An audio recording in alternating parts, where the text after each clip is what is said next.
1930s, President Franklin Delano Roosevelt addressed the nation through a series of radio broadcasts known as the Fireside Chats. His aim was to reassure the common man that our society would recover from its troubled times. But we're far from 1930, and I deal with a different kind of fire. For a new era of worldly frustration, we offer a fresh conversation. I'm Greg Carlwood, and these are the Higher Side Chats. Hello again, Higher Chatters. Drinking a little drink, smoking a little smoke. I'm Greg Carlwood from sunny San Diego, and today is a great day to be a THC fan. For a long time, I've wanted to have Professor Griff from the hip-hop group Public Enemy on the show.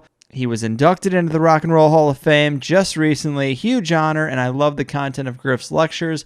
We hit it all. Katt Williams, Dave Chappelle, ritual altars in the basements of record companies. It's a wild ride, and we know there's something mystical about the power of a good song. Why wouldn't the elite have this finely tuned tool squared aimly at keeping the masses down? We talk about how they use music and musical movements to do that.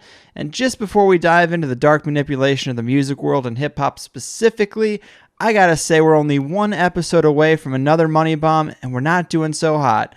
I backed off talking about it because we were doing well with some of the other ones, but we're just over $200 with only a couple of days left to go. So please consider throwing in $5 or $10 by Sunday, the 27th.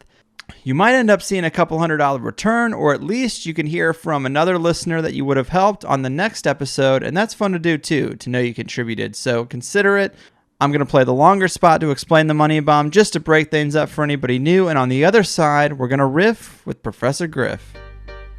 Hey people, I gotta take a second to tell you about something we do around here called the THC Money Bomb. What I do is every 5 episodes, I total up the donations I've gotten in that period of time, and half keeps me and the show going. I take the other half and I gift that back to a random listener.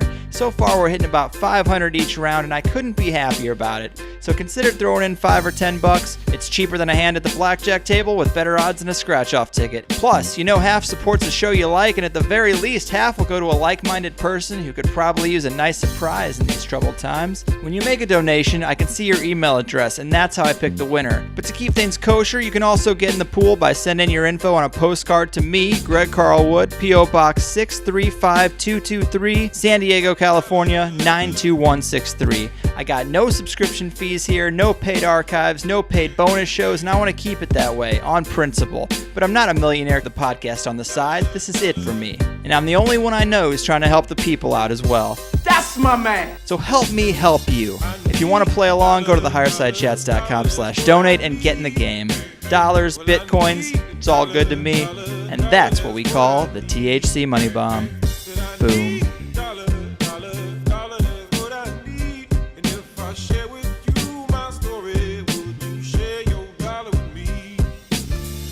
All right, Higher Side Chatters, we're well aware that music, movies, and the Hollywood mind control machine are some of the most powerful culture-shaping tools of the nefarious elite, but understanding the finer points of that manipulation and its effects are crucial to lessening its power and efficiency.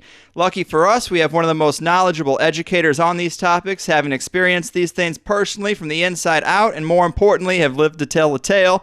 One of the founding members of hip-hop icon Public Enemy, author of several books, including The Psychological Covert War on Hip-Hop. It's the Minister of Information himself, fighting the power longer than I've been alive. Professor Griff, welcome to the show.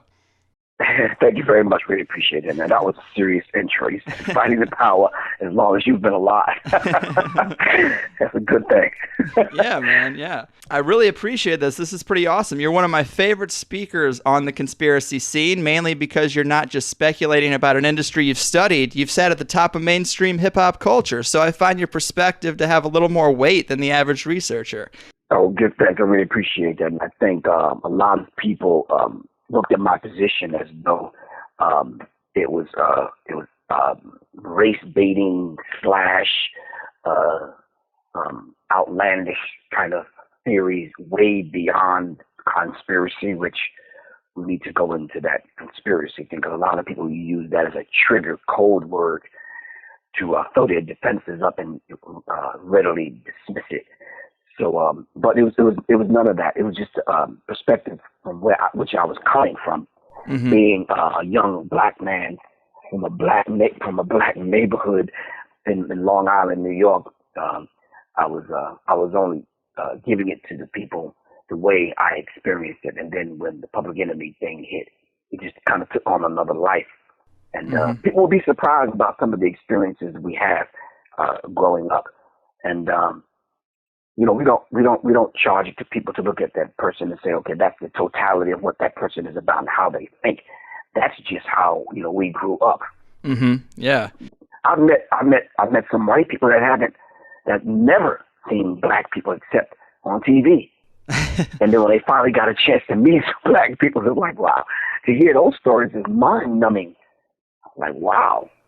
Well, I'm kind of guilty of that, man. It does happen. I grew up in the Midwest, and I didn't really have any black friends until college, and I wasn't much into the hip-hop scene. I was more into the punk music scene, but it's really a similar message, you know, speaking truth to power, distrusting the machine. Right. And I got criticized a bit for going down this conspiracy lane during those years, but the unified theme amongst the black friends I'd made in college was that they were already on that page. Wow. They already knew about the power structure. They already knew about the man. They had to deal with it a lot more in their own life, so they didn't have the illusions that everything was fine like some of the guys I grew up with. And that was something I thought was interesting and always really respected. But to get this ball rolling, man, you were talking about this stuff before the internet had really taken off. So it had to be more shocking for people. They weren't allowed to sift through the information like they are now. But let me ask you about your awakening and how it affected your career, because the media gatekeepers, they kind of put you through the ringer for speaking truth from such a public stage. And it takes some balls, man, but I'm sure it had its fair share of consequences too. What was that process like? Well, I don't know if I could explain the process, but I could explain and go through some of the experiences that I had, even starting out with black people, namely inside of the camp, inside of the Public Enemy camp, inside of the community, you know, which is one of those kind of things. Well, how do you know this? Do you really believe that? Can you prove that? And then when you prove it, I keep telling people I don't say these things and present this body of work to people for them to, i.e., believe it. I don't put it in that context, nor do I put it in that box. I don't care whether or not people believe it. It's not up for you to believe or disbelieve.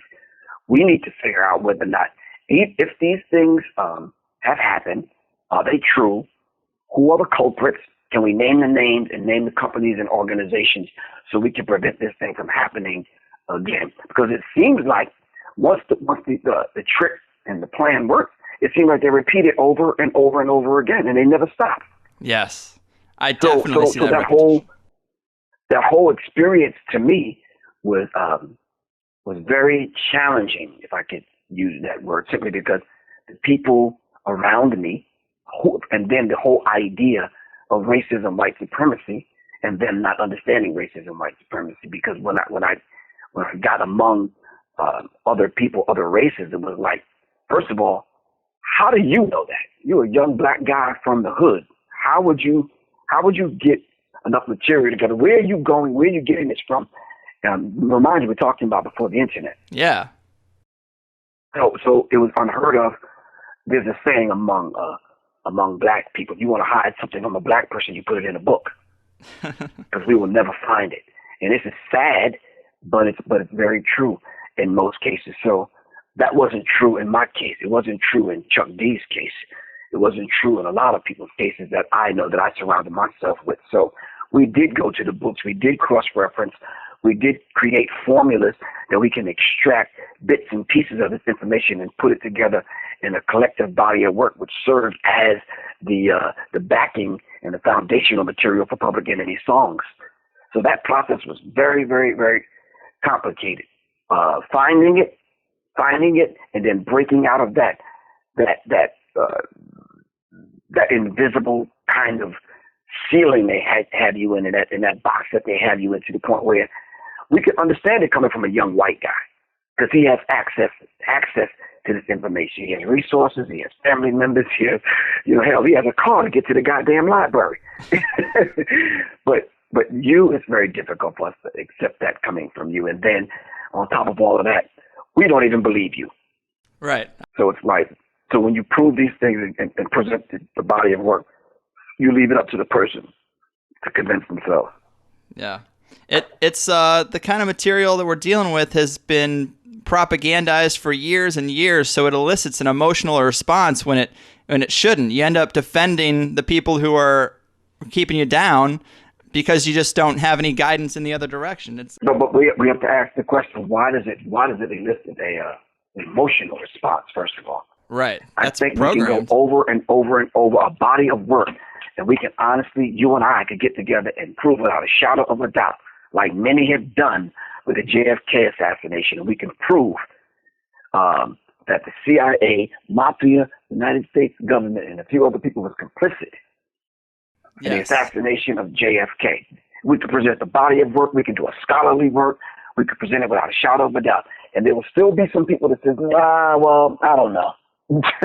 Yeah, I mean, it's JFK. It's funny you bring that up because I had just said the other day, a couple of people were arguing about it, and I try to unite all the people that are on the alternative side because that's the only strength we have is our numbers. And I said, instead of arguing about who specifically killed JFK, why don't we have a conversation about why we have so many secretive, powerful organizations that are capable of capping a president in the first place? Why don't we have that conversation?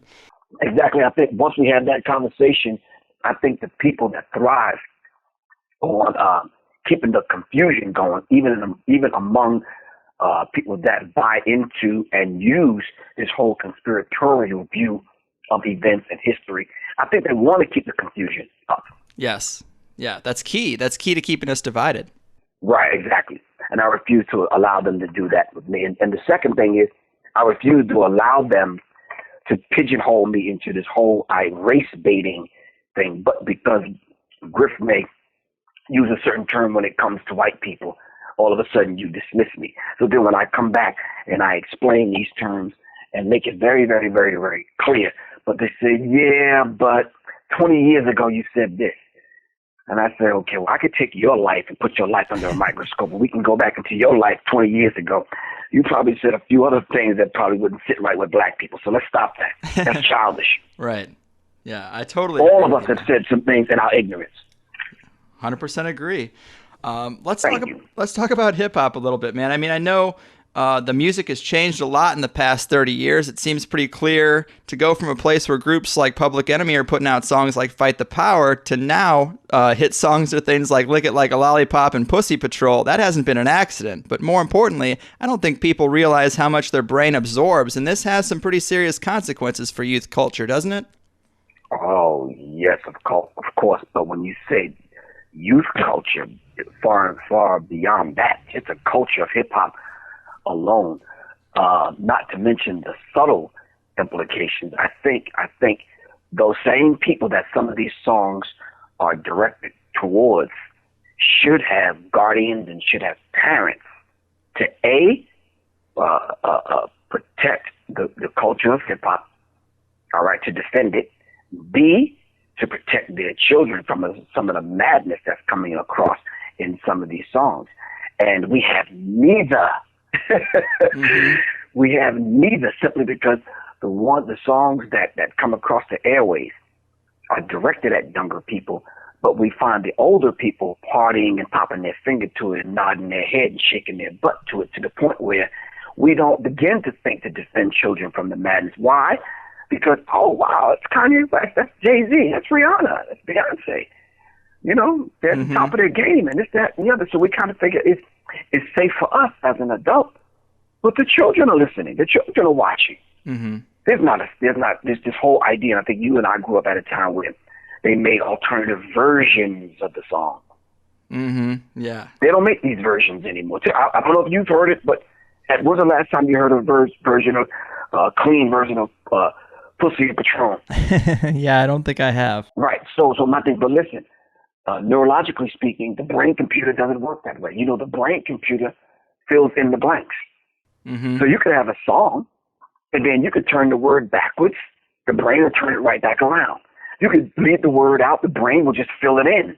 Oh, that is an interesting aspect to it, the subliminal. Oh, of course, because that's a trick that they play. If you study Stephen Jacobson's work, Mind Control in America, there are different techniques that they use, i.e. backward masking, where they turn the words around, and then the brain computer figures it out and turns it back around. Another technique is called double speak. Yes. This technique that George Bush used 8 years in the White House. You could be listening to a speech of his and he's sounding like he's speaking English, but he's using a thing called double speak, and he's speaking right past your consciousness. Right. And then last but not least, they have these techniques where you could take the word, you could leave the word out, blank space there, and once that blank space is created, the brain, like the computer, locates a word and puts the word in its place. Right. Yeah, I mean, and it's not even a word that you would probably recognize. Or, for example, let me test you for a second. You ever heard of this drink? It came out with a drink called the Sobe, S-O-B-E. Have you ever seen it? Yes. What does Sobe mean? I don't know. You just admitted that you've heard of it and you've seen it, but yet you don't know what it means. So that word is stored in your brain somewhere, and when the brain needs it, it'll go get it and fill in the blank. And you don't even know what it means. Right. You've driven in a car called the Acura. What does Acura mean? Yeah, no idea. Listen, from this day forward, test yourself with this. And whoever hears this interview, I want them to test themselves. Let's stop using words that we don't know the definition of. Yeah, that let's seems see how smart. much we really know. Yeah. So when we see the bobbleheads on the alphabet gang, ABC, CBS, CNN, when we get the information from the DOD, Department of Defense, FBI, CIA, and the rest of these people, we'll know for sure what kind of agenda is coming across once they start using those words that we're familiar with and those words that we know the definition and the meaning of. Because I'm telling you, they're pulling this thing over on the vast majority of us who claim to be halfway smart. And we are losing when it comes to the children. This rap today, not hip-hop, because that stuff is not hip-hop, as you already know. Mm-hmm. There's a difference between rap and hip-hop. Hip-hop is who you are. Rap is something that you do. Yeah. I'm going to say that again real slow. Rap is something that you do. Hip-hop is something that you are. You and I are hip-hop. We don't have to claim it. We just be ourselves. Are you following me? Yeah. Yeah. Other people got to dress up in it and act it out. And what they end up doing is they marry this other stuff onto hip-hop. They marry pornography onto hip-hop, and it becomes hip-hop. They marry the street gang, criminal, jail, prison culture onto hip-hop, and it becomes hip-hop. And then those of us that are hip-hop have to begin to defend hip-hop for what it really is. And hip-hop is based on the four fundamental definitions of what hip-hop actually is, based on the four fundamental definitions of the universe: earth, air, fire, and water. So we created b-boying with breaking. We created DJing, MCing, graph writing. And then last but not least, the fifth element is knowledge itself. This is what you and I are doing right now, having the conversation about hip-hop and dropping knowledge and understanding things. Yeah. Yeah, man, that's cool. I wanted to ask you, because you have lived in this for a while, and I wondered if you find it easier to identify that type of character assassination and marginalization that happens to performers when they're trying to expose the truth, kind of like what happened to you. Do you find it easier to identify it when it's happening to other people now because you've lived it? Wow, that's a very good question, a very interesting question, because I've seen it happen to other people, and I'm like, wow, it's the same exact thing they did to me. And then when I came back with my book, after getting thrown under the bus, after getting shot at, house burned down, poisoned, and a few other things, I survived it all, and I'm here. Yeah, good God. So when I put the information in my book to see whether or not these people are going to respond, they didn't even respond. And that's a technique that they use. They'll put the story out about you. They'll destroy you. They'll get your friends to work against you, hoping that either one of your friends will kill you, or you'll kill your damn self. And then, if you survive all of that, you become insignificant. So they never expected me to walk across the stage to receive one of the highest honors in music, the Rock and Roll Hall of Fame. Yeah, I saw that. Congrats. They weren't planning on me being there. They had a picture of us in the memory of Professor Griff, who contributed to the Public Enemy, legacy. And it's like, come on, man. Come on. But I'm here simply because, and this is going to sound strange to a lot of black people, I'm here simply because there were some very strong and intelligent young white guys who said, "Now wait a minute, above and beyond Professor Griff's growing up in a black neighborhood, not really having connection and communication with white people, what he's actually saying is actually true. Mm-hmm. Beyond some of the things that we think may be kind of racial, what he's actually saying is true." Yeah. You understand what I'm saying? So when I wrote my book, Analytics, one of the first things I put in there was when I was a child, I spoke as a child. And now that I'm a grown man, I put away childish things. Let's put all the race stuff aside and let's deal with what this thing really, really, truly is. I know and understand, mind you, I'm not using the word belief, that the same people that orchestrated the assassination of Malcolm X, or orchestrated the assassination of Dr. Martin Luther King, orchestrated the assassination of both Kennedy boys, orchestrated the attempted assassination of Reagan. Right. You understand what I'm saying? It was the same ones responsible and in cahoots with the same people that brought the towers down in New York, are the same people that are at work right now, and probably are the same ones behind not only the anthrax scare and all these other chemical and biological warfare scares, are the same people that's behind the Malaysian Flight 370 that's missing. Mm-hmm. Yeah, I have a theory kind of that if you can see it on every news channel, if you can walk into a grocery store and bring up the topic to the cashier, then it's probably not a real story. If everybody knows about it, they're shoving it down your throat.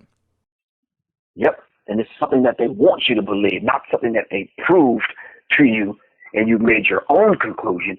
They've given you your conclusion. Mm-hmm. Yeah, I totally agree, man. Let me ask you about an example of that marginalization, because I'm a huge fan of stand-up comedy, and a recent example of this kind of marginalization, I'm sure you'd agree, was Katt Williams. I mean, not only is the guy super funny, but he would weave messages of empowerment and positivity into his material, which of course the powers that be don't want you to do. But he also would hint at some of the things he was exposed to as the Hollywood elite started to let him into their realm, which is also off limits. And as a consequence, he's been marginalized in a big way, put through the ringer. I mean, do you think that's a pretty fair assessment of what's happened to him? Exactly. And I think me having my finger on the pulse and me living that particular experience, watching Katt Williams, and just like you, I think he's funny as hell. Yeah. I think he's very witty, very clever. And the issues that he brings up in his routine are thought-provoking, and he's a very funny guy.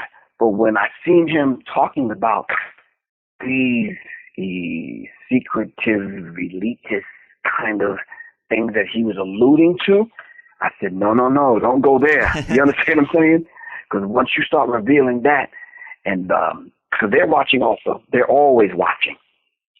Once you start going there, then they will, they'll kind of marginalize you, shut you down, control you. And they do it in subtle ways. They'll offer you a television show or a reality show. Yeah. You know? They'll make certain things available to you so you can kind of lay off the other stuff. And it wasn't like I wasn't offered these things back in the day. You understand what I'm saying? But I think what they tried to do and attempted to do to kind of quail or quiet it down via the record company. But I was never signed to Def Jam. And I don't think people know that. Yeah, I didn't know that. That was like a bullet point on my Professor Griff 101, I thought. No, I was never signed to Def Jam. Chuck D and Flavor Flav was signed to Def Jam. Me and Terminator X, our contract was with Public Enemy Live. You understand what I'm saying? Yeah, that makes all the difference, because Def Jam is at the head of a lot of trouble. Right, exactly. So when it came to the whole idea of who is this Professor Griff guy speaking up and speaking out, he's not even part of the group. He's a stage prop. He's this, that, and the other. And this is how I was getting talked about. And the only thing I wanted at that time was for those around me that knew the truth to just stand up. You don't have to defend me. Defend the truth. Yeah. So I think the situation with Katt Williams is very obvious. So as soon as Professor Griff connected the dots, and I put it out there, listen, they're going to come after Katt Williams. They're going to do X, Y, and Z. And sure enough, it left my lips no more than 3 to 6 months later we started seeing Katt Williams on the news. Mm-hmm. Yeah, getting in fights Being with people in arrested. Walmarts, all kinds of Right. messes. Exactly. And there's a movie, I'm sure you've seen it. It's called Brotherhood of the Bell. Brotherhood of the Bell, yeah. Brotherhood of the Bell. The same exact thing happened to that gentleman. As soon as he started revealing some of the secrets, these minor things started happening to him in his home, in his workplace, and other places. And we look at it like, that's just a coincidence. No, it's not. These people orchestrate these things. You brought up being offered things, which kind of triggered in my mind. I wonder about Dave Chappelle, because it kind of seems like he was in a situation where the guy just didn't want to be used. I think he saw how he was being used. Maybe he didn't totally know why at the time, but now a lot of researchers speculate that the Chappelle show was used as a primer to get white America ready for a president like Obama, which is really interesting. But it seems like he was offered, I guess, the big number is $50 million, and he just kind of was like, nope, not doing it, and he took off, and I wonder if this is kind of in that same realm. Well, I know it is, because you have to understand something. They operate on both sides, and we have to stop looking at like they're one-dimensional. Mm-hmm. And they're absolutely not one-dimensional. They operate on both sides, and they control and manipulate both sides. And this is how we have to begin to approach understanding what these people do. So on one hand, they're the ones that's offering Dave Chappelle the money, and second hand, they're the ones that's dictating to Dave Chappelle on what to do. Now, when he says, no, I don't want to do it, they're the same ones that's orchestrating his exit, because they still want to control him even after the Africa trip. Yeah. You understand? Listen, they're in this for the long haul. They don't do this just for the weekend or lunch break. They have to manipulate and control the entire situation. Right. They are infinitely patient, which is one of the really frustrating things about it, because life is so short. And whereas you and I would forget after a weekend. If I got into an argument last Friday with you at the bar or at the club, a couple of weeks go by, man, I see you again, man. I'm sorry about that. I was a little tipsy, blah, blah, blah, blah. We can give each other a hug and go on about our business. Yeah. These characters never forget, and they never stop. Right. Yeah. They are definitely ruthless. And, since I have a genuine person from the music industry here, I've got to ask you about this way the Hollywood mind control machine works, because so many people talk about these celebrities and artists, and you hear things about this $21 million club, this idea that artists will reach a certain height in their career, and then some will be given a choice to reach the heights of fame and fortune in exchange for like a blood sacrifice and an oath of loyalty. Do you see this as a major method of getting artists to play ball? Well, my thing is, if the allure of you being rich and famous and successful and having enough money to buy anything that you want to, someone growing up poor, really not having anything, which is the majority of us, right? Right. The lure of living this kind of life is attractive to any one of us. And those who say, well, it's not to me, you're lying. No one wants to live poor. No one wants to live like that. So the whole idea of you having 2 or 3 cars and a couple of homes and living in the finest places, eating the finest food, and going where you want to go and doing what you want to do is very attractive. So I think that's one thing that they had in a life. Listen, you and I can both agree, both black and white. Americans are fucking lazy. Yep. We want to reap the most benefits with the less amount of work, right or wrong. Right. Okay. So then, in understanding that they know exactly how to lure you in to try to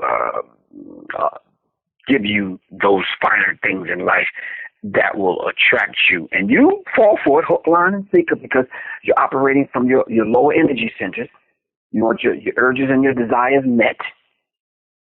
These people have enough money and power to have your wildest fantasies and dreams come true. People that have put themselves together and put themselves in a position that can do that Oh yeah, they have a lot of power over the average person. A lot of power.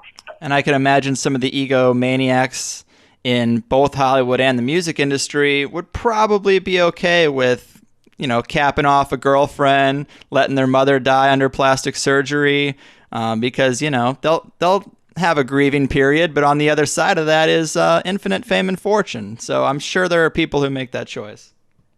Well, there's a lot of things that we can actually honestly sit here and mention and attribute it to certain individuals. You sacrificing a family member is absolutely nothing to these people. It's almost like if you don't, then you're not loyal to us. And I think that's the conversation that we are not having. What is the price that you will pay to be rich and famous? That is the question we need to ask. What is that price? What does that look like? Right. You understand? So what price would you pay? And my thing is, we don't know these particular individuals. Some of us may allow our mom to get sacrificed. Some of us will allow our girlfriends and wives to get sacrificed. And we need to understand that. But my thing is, I don't want people to think that these people are beyond this. They're not. Right. They're not. You and I both know, personally speaking, what our threshold is. And there's just certain things I am not going to do. And unfortunately, or fortunately or unfortunately, one of mine was the fact that I am not going to apologize for the truth. Kill me, poison me, burn my house down, shoot at me, do whatever you feel that you need to do, but I'm not going on record to apologize for the truth. I'm just not doing it. You just have to stand for what it is. And, other people around me have taken it, and of course, they probably live a better life.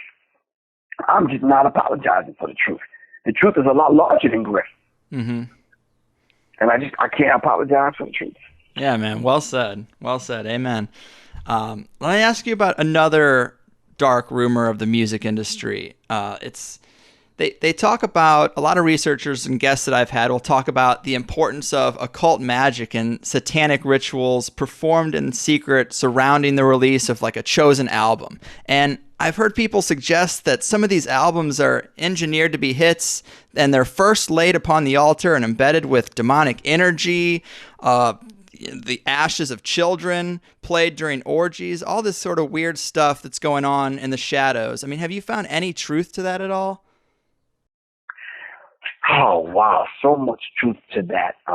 Some people have actually admitted to me in private, which I can't mention their name. Of course. Have admitted to me in private the whole idea of black and white magic being performed on a high scale, dealing with frequencies and vibrations and the spirit realm, and leaving some of those conversations and saying to myself, okay, well, I don't do the belief thing, so let me see whether or not if this kind of stuff actually is true and actually works.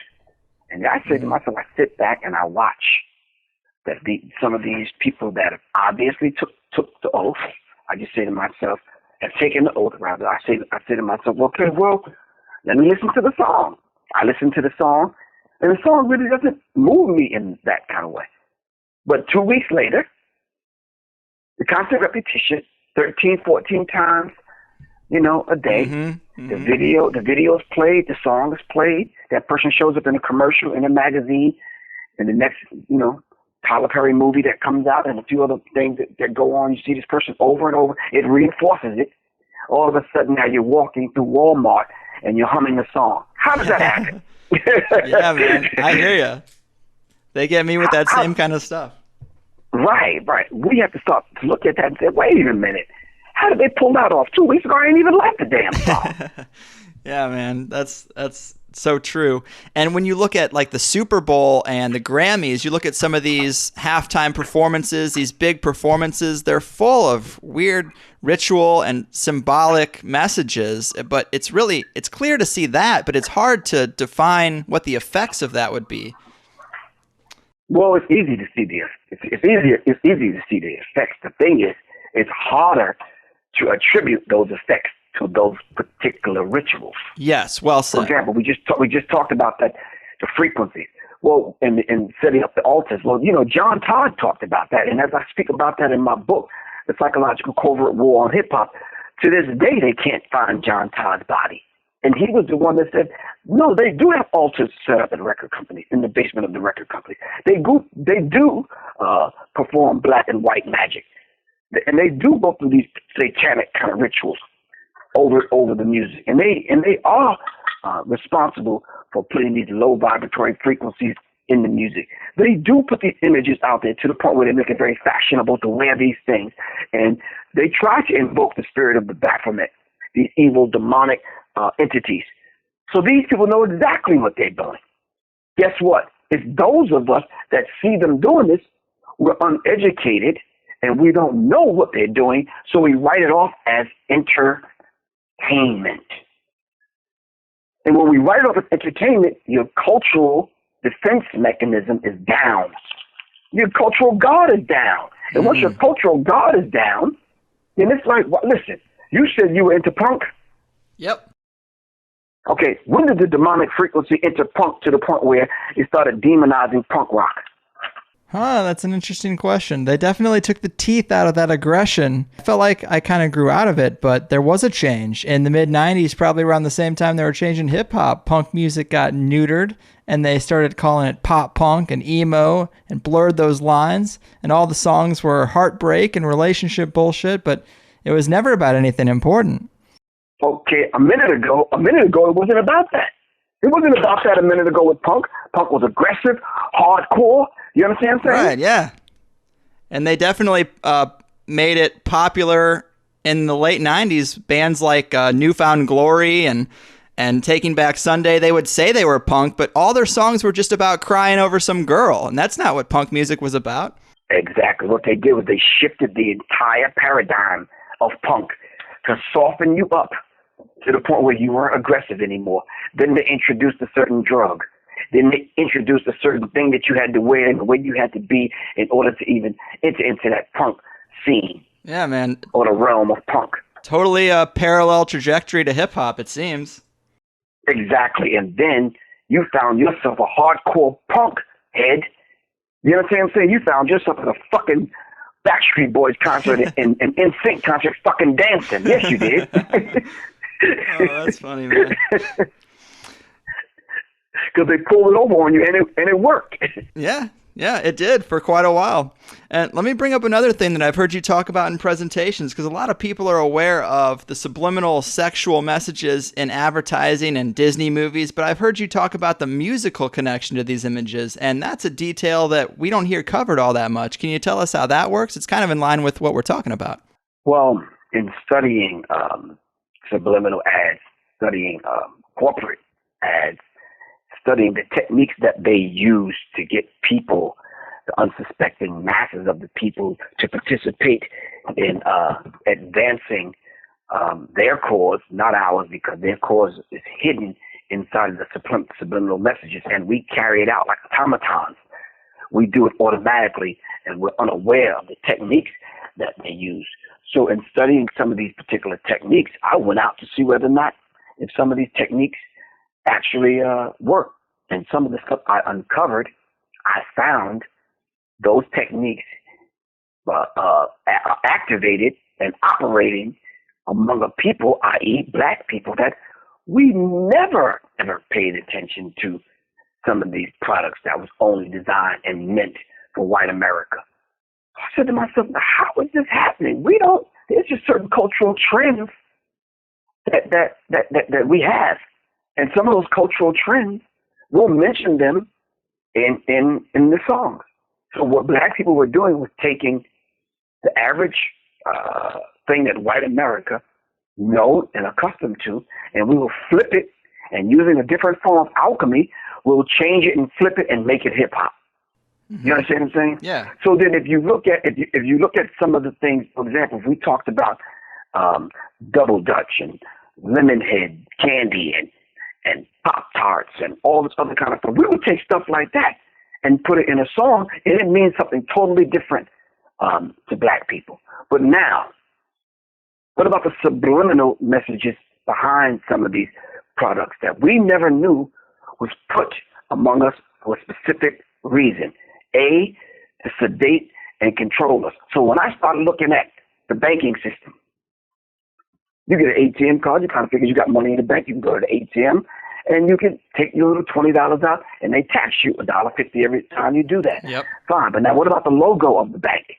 So I do this lecture entitled The Triple Alphabet Theory, and I connect the banking system with the food industry. The food industry, which are going to use food as a weapon, you know that, Yep. with the military-industrial complex. Then I connect that to the prison-industrial complex. And you start to look at the logos. It's like, wait a minute, okay, why do we keep getting these three colors? Why are we getting the square? Why are we getting the circle within a circle? Why are we circle within a triangle? What does this sign mean? What does this logo mean? When you start connecting the dots, you put it in front of you on black and white piece of paper, and you start to break them down. You start to understand that these people, corporations, are connected to these people, i.e., Hollywood is connected to the Pentagon. Mm-hmm. Why would the Pentagon want to sedate the people on a subliminal level to control the people via Hollywood? These are the questions that start to come up. So when you start looking at these subliminal symbols, they start affecting different parts of the body, i.e. your chakras, your energy centers. We want to calm you down. Oh, then we'll make this color very popular and this kind of music very popular. You and I would think these two have nothing to do with one another. Music industry and these advertisers have nothing to do with one another. Right, sure they don't. They have everything to do with one another. Yeah, man, it's all sedation. Exactly. And we don't realize it simply because it's done so subtle to the point where, let me tell you something. These men call themselves men of towardness. And they move towards their ultimate goal, whether you know it or know it not. Right. And just when you think they've stopped, these people have this ongoing, 24/7, 365 and a quarter days.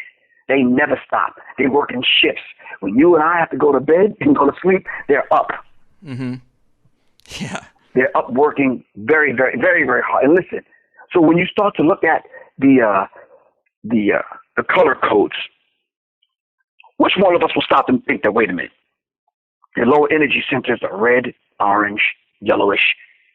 Why would they make all the food places? Murder King, Right. Drunken Donuts, Kentucky Fried Chicken, McDevil's, all these places are red and orange because they're trying to appeal to your lower energy centers. Yeah. They want you to be hungry. Your ass can just got up from the table and ate a full course meal. Once you see one of them commercials, you're hungry again.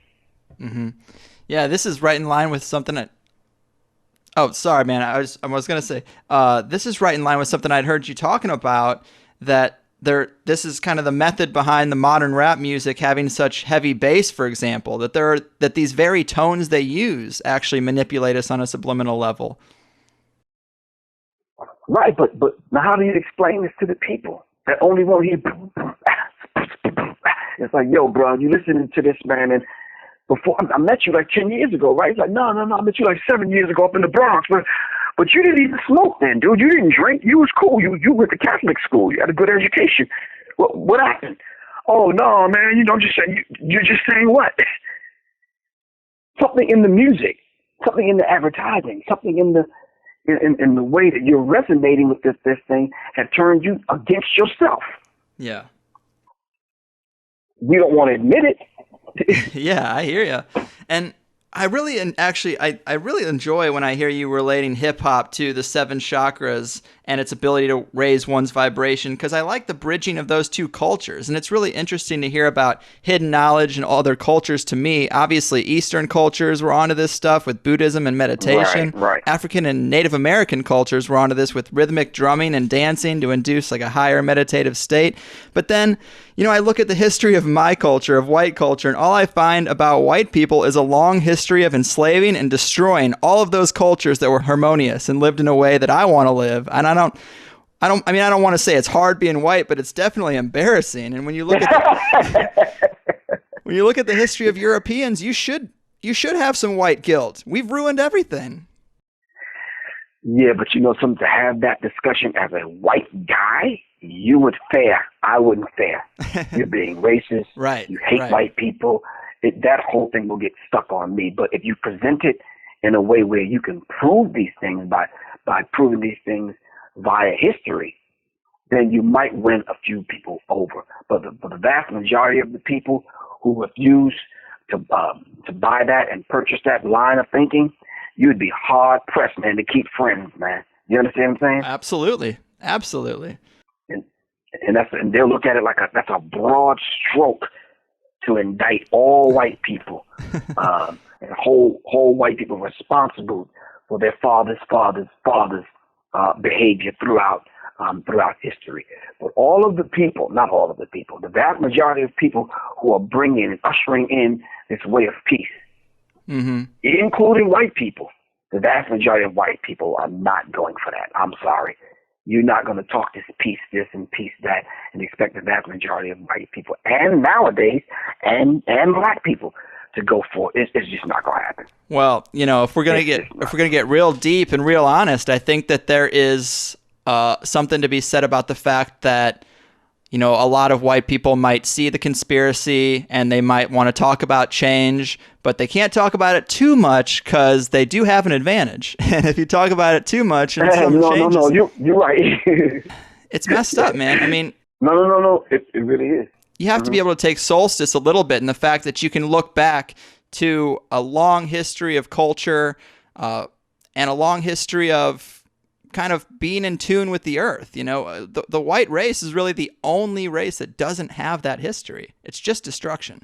Right, but something in the state, even on top of that, I think we have to be able to start looking at being in sync and starting with the self. Right. And the only way I'm going to be in sync with you simply because based on the history of the two people and everyone else in between, we both have to have something in common. And I think that thing that we have in common, we're human. I think the thing that we have in common is the fact that we both want peace. We just have different methodologies on how to get there. Absolutely. But I think a lot of us are on the same page. And the main problem we have is getting them other people out of our business. If they left you and I alone, we could probably get along. Yeah. You and I being representative of the black and the white races, we would probably get along. Absolutely. We get along at the raves. We get along at the party. We get along at the club. We get along. So, we have music. We have some quote unquote stimulants, and we have some food. We have some conversation. We can get along. Above and beyond that, they exacerbate the tension between the races, and it becomes a problem. Yeah. And people talk a lot of shit on video games, and I get that, but there is something to be said about when you sit down and play Call of Duty and you find out that the guy on the other side of the headset is in Afghanistan, you're like, wait a minute, we're doing the same thing here, man. We're all kind of the same. So I think there's something to be said about that connection. Right, exactly. And I think it's fostered by this illusion that we are supposed to be at odds with one another. Yeah. You could play the game. You could play the video game for 2 hours, and you never knew that this guy was somewhere in Afghanistan, and you competing against him. But now the whole game changes, and the whole idea of the vibration and the energy change as soon as you find out where he's from. You know why? Because the news have taught you that we're supposed to be at odds, and these people are supposed to be the enemy. Stop that. Mm-hmm. Yeah, the only power we really have is our numbers. So, of course, divide and conquer is the main tactic against us. But let me bring up another topic that has been in your big lectures, and it seems to have kind of drifted into the background of conspiracy culture, and that's this goal to implement every American with a microchip to better control them. I mean, this was big for a while, but now we see with this Obamacare bill how they're going to try to implement it, right? I've heard you talk about this quite a bit. This is a big deal. Yeah, it's a big deal simply because the other methods that they used didn't work. What was this? They tried to implement it via the whole H1N1 vaccination program. Mm-hmm. Everyone's supposed to get vaccinated. Well, stupid idiots forgot to make the syringes to accompany the implantable biomicrochip. They didn't make them big enough. Wow. This is actual fact. Yeah. So they had to recall it, pull it back, and people had to get the shots again with a different syringe. This would have put the implantable biomicrochip in all of us because it was mandatory that we get these particular shots. Well, if you're against vaccinations, then you would never get it. So then they had to force the vaccinations in the schools, especially with your children. And then not only that, that would weaken you. And then the whole idea of chemtrails, fluoride in the water, oh, they were going to weaken you and get you one way or the other. They are determined to make you a weak, subservient, mind-controlled debt slave. Yep. And this is their goal. Yeah, and I hear a lot of people wanting to prove Professor Griff wrong, but I say, listen, bring it, man. Shit. Come on. I'm ready for that challenge. Yeah, the facts are on your side, man. The facts are definitely on. Exactly. It's a messed up world, man. Another kind of fringe area that I'm interested in that I know you kind of dabbled in, which was interesting to me, kind of. I didn't really expect it, but the power of crystals. I mean, there's so many posers and weirdos in that world that it's sometimes hard for me to take it serious, but you know, there's got to be a little bit of truth in it. I mean, there's so many people going down that thread. You've kind of found some strength in keeping certain crystals around, haven't you? They kind of counteract Wi-Fi signals and those kind of negative electrical charges. Exactly, and I do it every day, but it's just one of those things that I've shifted my gears on, and I just really stopped talking about it in my lecture because I found that it brought the weirdos out. They started talking spooky to the point where they made it seem like what I was saying was extra spooky, and I'm like, no, this is ancient science, and this is very real. This is very real. So diodes and certain crystals to do certain things to protect your energy centers, to protect your aura, elevate your 6th, 7th, and 8th sense, stimulate your 12 melanated centers. And then when you start to get into the science of the crystals, it's only for a few, bro. It's not for all of us, because the average person is going to write it off like, and then the sad part about it, the average person already have the crystal in the phone. They already have the crystal in their earrings or their ring they're wearing on their finger or their necklace, but they just don't understand the properties of it. Yeah. Its benefits. That's a good point. Yeah. So it's up to us, those of us that, and it's not, so I keep telling people, it's not something you have to believe. Mm-hmm. It's what it is. It is what it is. Yeah, man. I mean, and it is so obvious that this attack is so multifaceted. Fluoride, chemtrails, microchips. Right, exactly. I mean, it's so multifaceted, and we really have to get on the same page because, like I said, our biggest advantage is our numbers. And if the elite can kind of convince the public that the economy sucks because Mexicans are crossing the border, or it's a dangerous world because all the Muslims are terrorists, these are the first illusions we got to be able to see through. Because if we're ever going to overcome this, I mean, recently they actually put out a bunch of stories trying to reignite more black-white rage with Trayvon Martin and that kind of thing. Right. But I think the majority of people are starting to see through that, and they're not really taking that bait. Do you think that's kind of true? Well, there was about 3 or 4 movies that came out that tried to re-stimulate black people into that kind of mindset and into that kind of spirit.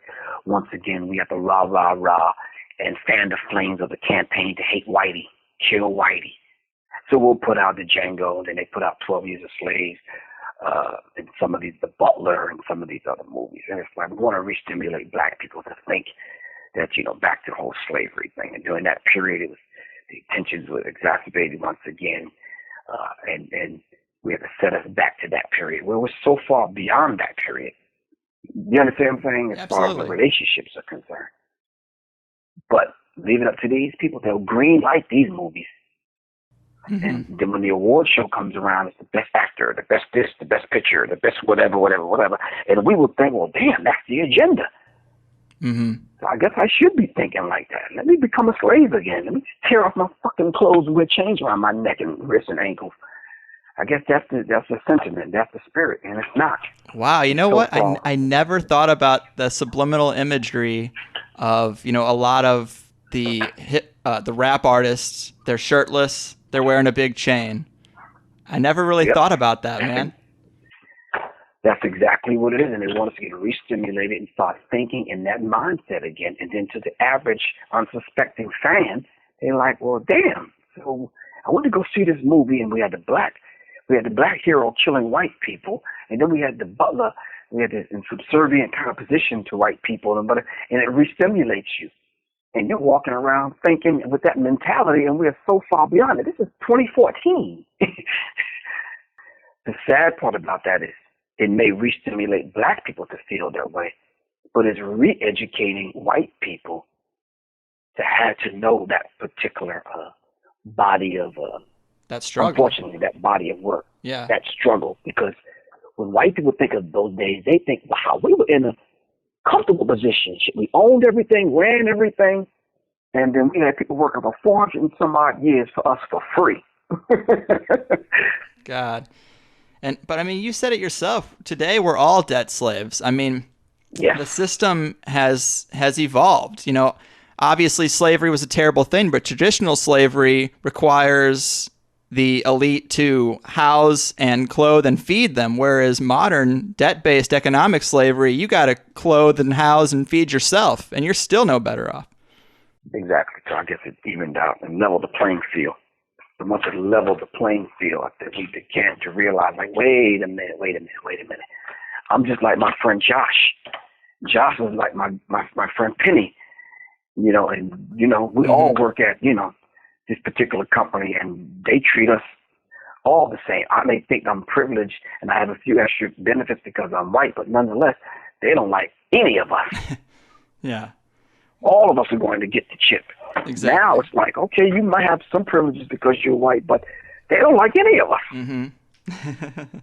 I swear, when I seen that police officer kick that white woman in the head, man, I just said to myself, wow. Right. Well, that goes back to the doublespeak you were talking about, man. Like, police don't protect us, they're attacking us. Education doesn't make us smarter, it makes us dumber. The medical industry is not making us well, it's making us sick. The defense industry is all about attack. It's totally backwards. Totally backwards. But now, if we're still thinking 12 years a slave, the butler, and we're still thinking, you know, the Django, true, then we're never going to understand those things that you just ran down. Well, let me, to get a little, we're getting close to the end of the show. I want to get a little more positive. A question that I usually like to ask people like yourself, any kind of artists that I have on the show, is do you have any advice for young artists that may be struggling to find happiness or success, trying to get out of those 9-to-5 jobs and fulfill their passion? Do you have any words of inspiration for them? I don't know if this will inspire young people, young musicians, young artists. I say regardless of your opposition, regardless of your set of circumstances in your particular life right now, music is a universal language. And if I want to communicate to people on a universal level, all right, I don't have to fit my particular kind of sound, my music, what's resonating from me. I don't have to fit it in any of these pre-prescribed boxes that they have set up for music. I could just do me. I could just do my music. I could just be me. And if it resonates with someone in Detroit or Dubai, I'm fine. If it resonates someone in Indiana or Iraq or Iran, then absolutely fine. The internet provides that for us. You understand what I'm saying? We can have a global fan base now. I say to those people, do your music. I don't care if it's in your bedroom or in $1 million studio. Nonetheless, record it and get it out. And trust me, someone will resonate and like your music somewhere on the planet. That's good advice, man. The global fan base. There's a global fan base. There's people that call me from places I can't even damn pronounce.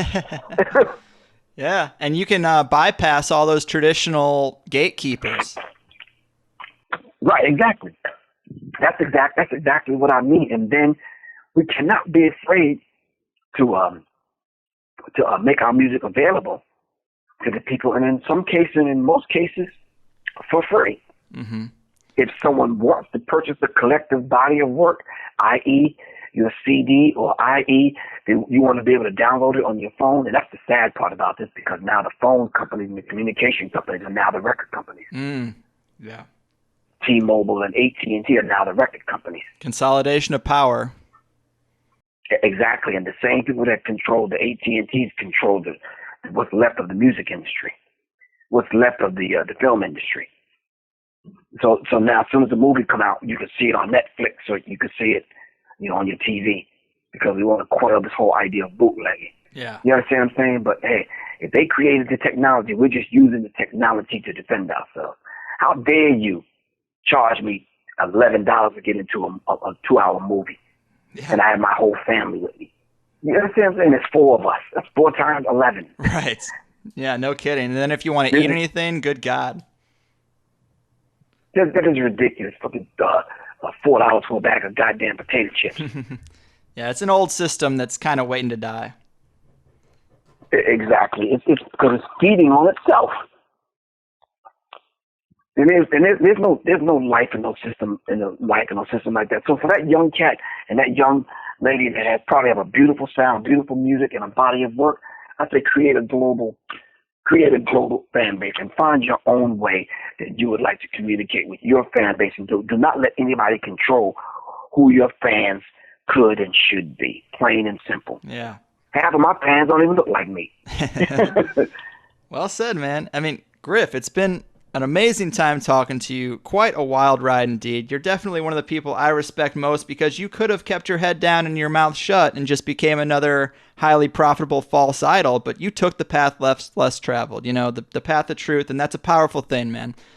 Right, simply because I care about the human family, and I want to raise the vibrational pitch of the human family regardless of what color and complexion you are. I care about the human family in general, and I want to raise the consciousness level as Public Enemy started out doing. Of course, we're going to have some bumps on the way doing that, but nonetheless, I care about the average person. I mean, my thing is, if you and I are walking the same path and down the same road as travelers, if I have some water and you don't, and you're thirsty, you could have some of mine. We're fellow travelers on the same path. Amen, man. And before we go, would you like to tell the people a bit about your book or your website or anything else you got going on? Yes, my website is www.pgriff.info, where you can order my books, The Psychological Covert War on Hip Hop, dealing with the Illuminati's takeover of hip hop. My book, Analytics, which is 20 years of interviews and conversations with yours truly, Professor Griff of Public Enemy. I released a book called The Acapella Revolution, giving those young artists formulas and methodologies of how to do research, how to construct songs, making your songs more complete. And I released an audio book recently called The Warrior's Tapestry for those brothers and sisters and those people out there that have a hard time reading and staying focused. You can listen to it, which I think is a beautiful thing. People can reach me directly, man. I'm very accessible. I know you had a hard time reaching me, but my phone number is 678-557-2919. That's 678-557-2919. I do a radio show every single day, 1 to 4, on the Empowerment Radio Network with Zaza Ali. And that's tunein.com/radio/Empowerment Radio Network. Every day, 4 o'clock Eastern Standard Time, 1 to 4, Monday through Friday. And of course, last but not least, I'm still in Public Enemy. We're still doing shows and concerts. We're still making music. And the rebroadcasting of my Enemy Minds radio show that comes on Tuesday on Blog Talk at 8 o'clock. Public Enemy, you can go to publicenemy.com and hear the rebroadcast of some of my radio shows, which is a beautiful thing. Communication is where it's going to be in the next 4 or 5 years. We have to be able to communicate with one another in the language that we all speak. And my language, like your language, is the language of truth. Amen, man. Very cool. Like I said, a lot of people can talk about rejecting the temptation to sell your soul to the big machine, but you've actually had the chance and come through, and that's another story. So you're the man. I hope we can do this again sometime. There's a ton more meat on these bones, for sure. But that about does it, man. Take care of yourself. Thanks. All right. You take care also, man. And reach out to me anytime. And you take care. Peace. For sure. Peace. All right, people, that does it. Another THC in the bag. We're coming up on the next money bomb. We're barely over $200, which is sad. I would like to see it get bigger, so please donate to keep this system alive. This is episode 104, so we're going to have a winner on 105. So you got until the end of the week to get in the pot. I'm going to pick someone to give the money to on Sunday the 27th. Let's make it happen. I love you guys. Thanks again to Professor Griff for stopping in. Please take a second to puff pass this episode around, and I'll see you next week. Your move, Suge Knight.